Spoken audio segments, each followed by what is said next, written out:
coureur avec Alice. De nouveau, c'est toujours moi. Aujourd'hui, on va finir avec des postures au sol pour continuer à détendre toutes ces petites parties un petit peu crispées. Bon bah c'est parti, on s'y met. Allons-y.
Chien tête en bas, comme dans les précédentes vidéos, on pousse les fesses vers le ciel,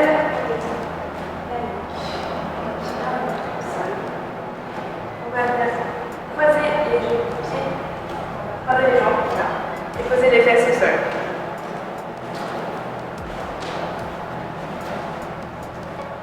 Donc le but ici, c'est d'essayer d'avoir le plus possible dans la ligne de possibilité, je veux dire. Les deux genoux l'un au-dessus de l'autre, les pieds fixes. Et surtout, les deux fesses au sol. On inspire, on se renvoie.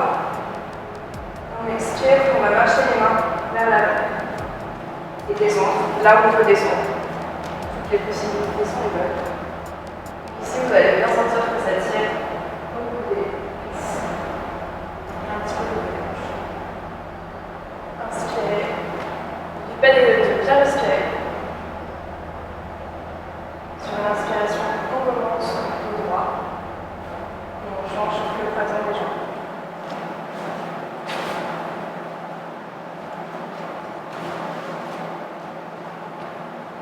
Les deux genoux, plus ou moins comme on peut, l'un sur l'autre. Les deux fesses au sol, les deux pieds flex. On inspire tout droit. Et on expire, on marche les mains vers l'avant. Et on descend comme on peut, là où on peut, c'est déjà.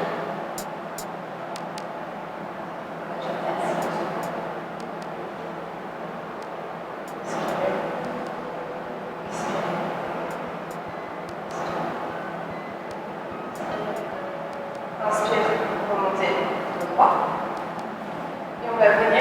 les deux jambes face à nous, deux jambes tendues, pieds flex. Inspirez, dos droit vers le ciel. Expirez, plongez vers l'avant. Là,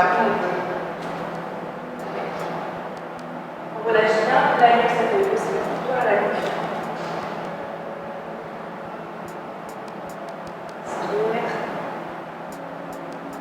Inspire. Expirez, remontez dos droit. On garde la jambe gauche tendue et on va venir pied la jambe droite. Non, on va mettre la cheville sur la cuisse.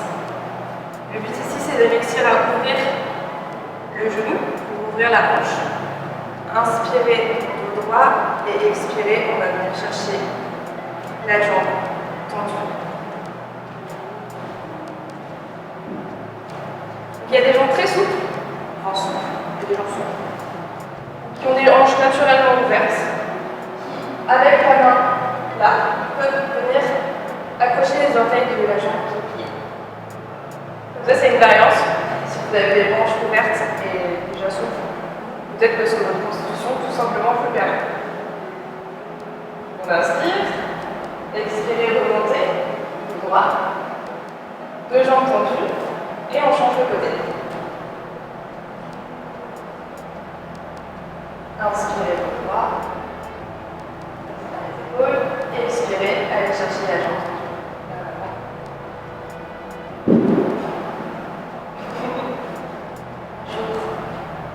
C'est le but du yoga, il y a des challenges. Inspire. Expirez, remontez. On tend les deux jambes. Et on va venir croiser les jambes devant, une au-dessus de l'autre. Donc ici aussi, on essaie de... Tu peux laisser la jambe devant le sol. Je vais poser. Et ici aussi, on fait bien attention d'avoir les deux fesses posées sur le sol, les deux fesses au sol. On inspire, bras gauche vers le ciel, main droite vers l'arrière. Et on expire, on va twister sur le côté. Sur chaque inspiration, on va essayer de faire un droit, comme si un fil est tombé au plafond. On essaye de se grandir. Et sur chaque expiration, on essaye de twister un peu plus. Donc ici, on va bien essayer de tous les muscles, le bas du dos et tous les muscles transverses. Ça fait aussi bien du bien à l'estomac. Inspire. Expire, on revient au centre et on change le placement des jambes vers le côté. De nouveau, attention d'avoir les deux os des fesses en contact avec le sol. On inspire, bras gauche, bras droit vers le ciel, bras gauche au sol et on twist sur le côté.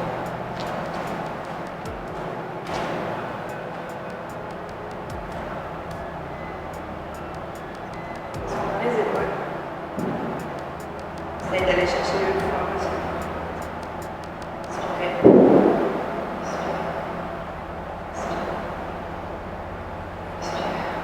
Inspirez. Inspirez. Au centre. À genoux. On va revenir pour finir. Inspirez. Table sur l'enfant. Genoux. On contrôle le sol. On relâche tout.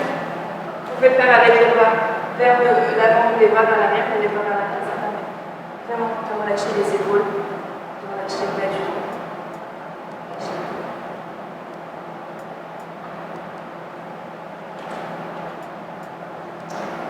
Et voilà pour la troisième et dernière partie de notre session yoga pour coureurs avec Alix. Donc aujourd'hui, on est resté au sol pour travailler et assouplir les cuisses, le bas du dos et les hanches. On a même fait des petites torsions sur le côté, histoire de garder une belle mobilité dans la colonne vertébrale. Donc, pour rappel, le yoga et le running sont totalement compatibles. On vous encourage à continuer à faire cette vidéo plusieurs fois quand vous pouvez en fait, après des sessions running ou pas. C'est une petite vidéo qui au total dure de 10 à 15 minutes. Et le yoga et le running sont vraiment compatibles. On étire les muscles, on les assouplit. On prend soin de ses muscles, on prend soin de ses tendons et du coup on évite les méchantes petites blessures qui peuvent être dues au running. Voilà, donc n'hésitez pas à prendre des cours de yoga Et allez-y, hein, prenez un cours de yoga avec un prof ou cette séquence. Rien ne remplace le prof. Rien ne remplace le prof, rien ne remplace Alix. Voilà, et après on peut aussi trouver plein d'autres postures pour les repas. Ouais, d'autres postures existent, mais celles-ci, de base, sont très faciles à réaliser chez vous. Voilà. Voilà. Merci à tous et à bientôt. À bientôt.